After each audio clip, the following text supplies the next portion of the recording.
Good morning and welcome to the fourth hour. It's great to have you along. I always appreciate these conversations with you. Well, Pam Bondi is Pam Bondi hearing is first and foremost here this morning. So let's take a look at what the latest is. There are a number of different posts here. Let's go. This is from Fox News. Senator Chuck Grassley said that she will lead an agency infected with politicized decision-making and in need of reform, he said. Let's see what else is going on. The hearing of John Ratcliffe also underway. And we've got Senator Tom Cotton saying time and time again the CIA has produced inaccurate analysis, he says. In just the last few weeks, members of this committee, and I presume the president, had no forewarning of the New Orleans terrorist attack, and he went on. So this is updating as we go, which is why you saw the screen jump here. See what else is. So Pam Bondi this morning saying she plans to fight against mismanagement, politicization. I always struggle with that word. I'm not even going to try it. It's being politicized. Okay. Don't mock me. I know you. Yeah, I know you people. Anyway, she said, from the moment I interned at the state attorney's office in Tampa, all I wanted to do was be a prosecutor, she said. And she talked about the 4 jury trials. She had 4 of them while still in law school. I lost most of them, but had 4 jury trials and never wanted to do anything else. Isn't that amazing? When you find things that you're really, if you find your way in life and you find things that interest you. It was that way with me when I found radio. I was like, I never wanted to do anything else. Did not want to do talk radio. That's another story. But radio, I was very, very intrigued by radio. So I understand what Pam Bondi is saying there. So we'll talk about what's going on in the hearing today for Pam Bondi. We'll talk about that in more detail coming up tomorrow during the radio show. But that is underway as we speak. Nothing earth-shaking at this point. Again, it's just getting underway. So let's see what else is going on. Check this out. Donald Trump receiving the first presidential commemorative Diet Coke. Donald Trump, as you know, is a lover of Diet Coke. And so they're giving you, there it is. There's the Trumpster holding the inaugural Diet Coke with a big smile on his face. Let's see what else is going on. Yeah, this was crazy. When I found out that Donald Trump had that red button installed, when he wanted a Diet Coke, he would just hit the red button and staffer would bring in a Diet Coke. It's like, how do I get that? Although I'm not a Diet Coke drinker, I'm more of a coffee and water drinker, but very, very interesting. There it is up close. I want you to see it. It's got the White House on it. Commemorative Diet Coke.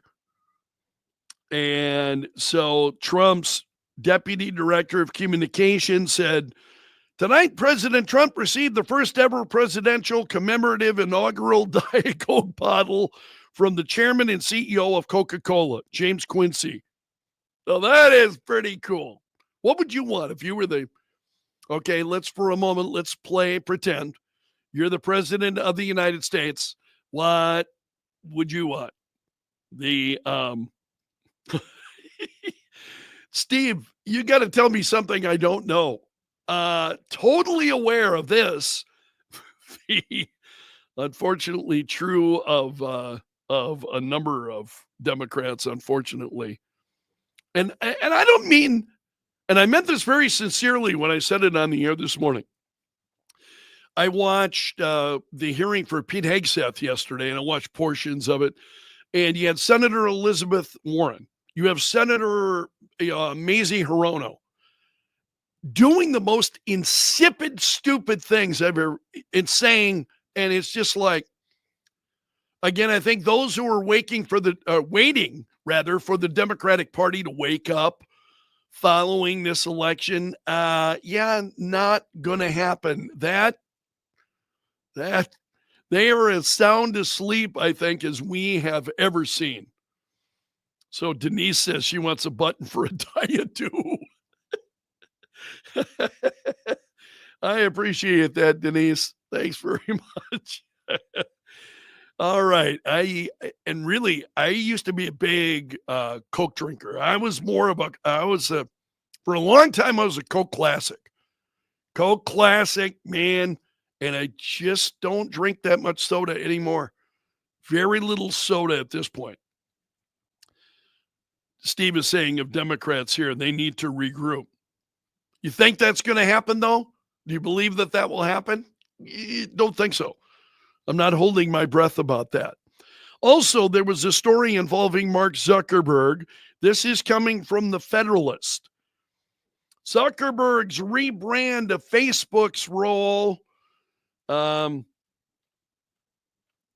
We've got the Facebook files out there, and they're saying the Facebook files are showing are not in line with what Mark Zuckerberg has been saying this week. He was recently on the Joe Rogan Experience, and he talked about, and I've talked about these on the show. I think this is a big story myself.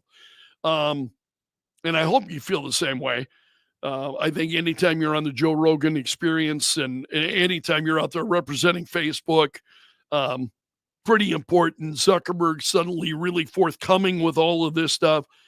And so he told Rogan that, and the Biden administration would call up our team and like to scream at them and curse and all of that, he says.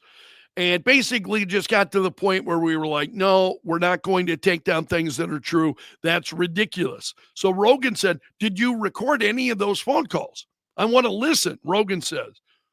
And I wonder, Joe Rogan's a pretty sharp guy. I wonder if Joe Rogan was asking that question because he did not trust what Zuckerberg was saying. And he said, no, I don't think we did, but I mean, the emails are published. It's all kind of out there.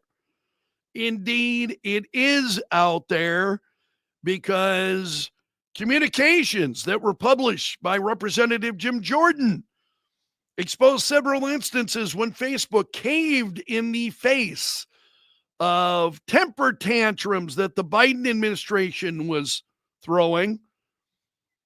Joe Biden's senior advisor pushed Facebook to remove a Leonardo DiCaprio-themed meme about class action compensation for people who took the COVID jab. It's true that, they were warning certain things about that, but they did take it down. They did take it down. And there are a number of different email threads that are showing that's the case. So if you want more details on that story, you can find it at the Federalist. You may not have seen that, which is one of the things I enjoy doing on the fourth hour. Kathy, you consistently make me laugh out loud. Kathy, I love your comments. I think committee chairmen in these hearings need a gong to end some irrelevant lines of questioning. If they did that, I don't think Democrats would even get a chance. I just don't even think we would hear them be able to speak at all. That is a great comment. Okay, let's see what else we've got going. This is a story involving Brett Favre, revealing he's been diagnosed with Parkinson's disease and admitting he's frightened about it, about what comes next. He's worried about whether he has CTE.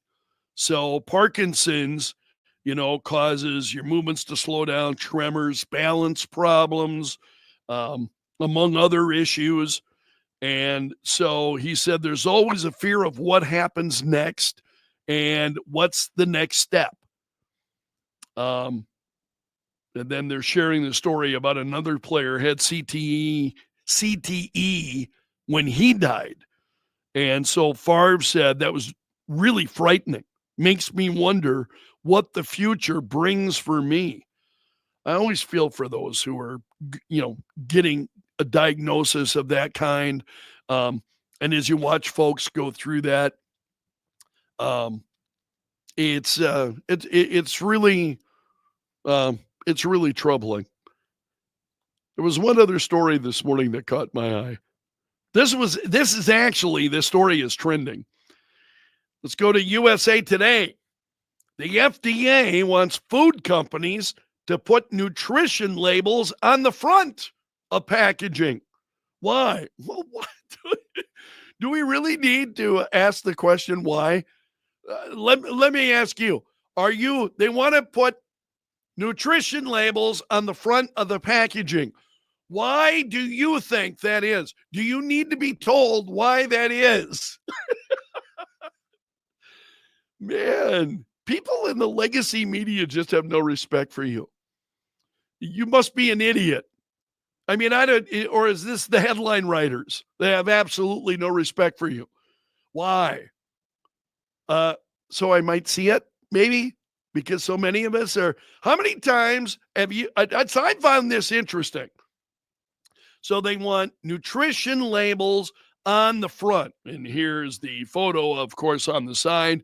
Not all are that easily found. Do you read nutrition labels? I wonder about that. Do you read nutrition? Because I do.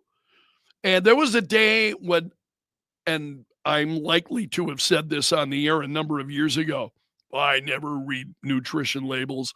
They're on there, but and now, no, I'm looking, I'm looking, maybe I'm finding a new product. In fact, I found a new coffee creamer that I like. It's made of oat milk, and it's good. I love it. It's which I think is better than some of the other stuff that I've had. Really kind of good, but I'm looking at labels, and I don't know I may not look at. In fact, I know I don't look at, but I am more health conscious than I used to be. I really am. That doesn't mean that I'm not having junk from time to time, but I really am a lot more health conscious than I used to be. And I'm eating things a lot. I mean, I'm eating, for instance, for my lunch most days, hard-boiled eggs. I just have a couple of hard-boiled eggs. In fact, now for me, it's lunch. Keep in mind, I get up at 3 a.m. So about a half hour ago, I had a couple of hard-boiled eggs. I bring some into work and boom, I have two. That'll hold me until I get home. And then I will have my dinner probably somewhere in the neighborhood of 3 o'clock. 3 o'clock, generally, that's when I eat. Because like last night, I was asleep before 6:30. I was already out, So around 3 o'clock, I'll have my dinner. And which is a lot more modest than what I used to, So, but that oat milk creamer this morning. Yeah, pretty tasty. So, Melissa, God bless you. She said, you look health conscious, and besides, you're funny and your wife dresses you well. No, she does not dress me. I lay out my own clothes every morning, but Melissa's also saying she reads nutrition labels, and I agree. Not only because of my age and my health, because I want to. I want to make smarter choices than I have. When you have a stroke, that's one of the things, it's like, okay. And I've said this on the air a number of times. I told the doctors, they were telling me, okay, you need to do this. And I was very open to it. And they were stunned. because, and this shocks me, they said most people we tell to do these things, they say, no, no, I won't do that. They won't make these changes that are necessary. And so then you wind up in even worse shape. And you've heard me say this before, but I told them very sincerely, I said, well, you know, remember now when I first had this conversation with the surgeon, I'm lying in the hospital bed, and I told them, I figure I've been doing it my way, and that's why I'm here. So I'm really open to ideas about how I might change, how I might change my life. And so I really am trying to do so. Denise is saying, I don't read nutrition labels. I think it's smart to put it on the front because I know I just tend to pick it up off the shelf, put it in my cart. Don't look at back or side of packaging. And I was that way for a long time. And I won't say that I do that every time. Some things I'm buying, I've already bought. And I know what I'm getting. So when I pick up good or bad, I'm trying to cut down on the bad stuff. In fact, I've got some bad things at home in my refrigerator as we speak. I am absolutely committed. And now I'm telling you, so now I got to do it. I am absolutely committed to throwing some of this stuff away because there's a few things I bought and you're going, oh, that's wasteful. Yeah, I'd rather put it in the garbage than put it in my body, I think, is where that's what it boils down to for me. So I appreciate your comments. Okay, it's another edition of You Ask, I'll Answer. And it was Robert who asked the other day. Now about the radios that you see right behind me, right on the side here. You see those? I'm going to move the microphone for a moment. There are two radios that are here. So Robert asked me about the radios. He said, is that a working radio in the background? This was on YouTube. He asked this question as we were going on. And Robert, I saw that. Thank you for the question. When I bought them, they were both working. So, and I tested them. I tried them. They were both working. I won't say they were working well, but they were working. I bought them just more for looks. Those radios are both, I've got a number of old radios actually that you cannot see up on my right here. And I just love old radios, and I have for a long time. So yes, they both work. Those are both RCA Victors. And the one on the top is interesting because it says right on it, designed for television attachment. So what do you mean? Keep in mind, because for many people, you had the radio, much like the television, that's where your family was at, right? You had families gathered around the radio. You had families gathered around the television, in the old days. Before you would go in the other room now these days you'll go in the other room and you're streaming material. You're not even really watching television like we did. You're not at the mercy of the networks as we were back in the before times. But yeah, Robert, thanks for the question about my radios. Yes, both of those, not all of my radios work. A couple of them I bought for the look. I just thought these or the price, think, well, this is really cheap. This radio's not working, but sure looks great. I just have a thing for old radios. And now I'm an old radio announcer. Thank you so much. If you've got questions, please leave them and I will answer them as long as they're, not obscene. And if they're obscene, just, email me privately. No, I'm joking. That is a joke, ladies and gentlemen. That is a joke. I'm going to leave it there for today. Please hit that like button before you leave. We'll be back again tomorrow. So long until then, my friend, and may God bless.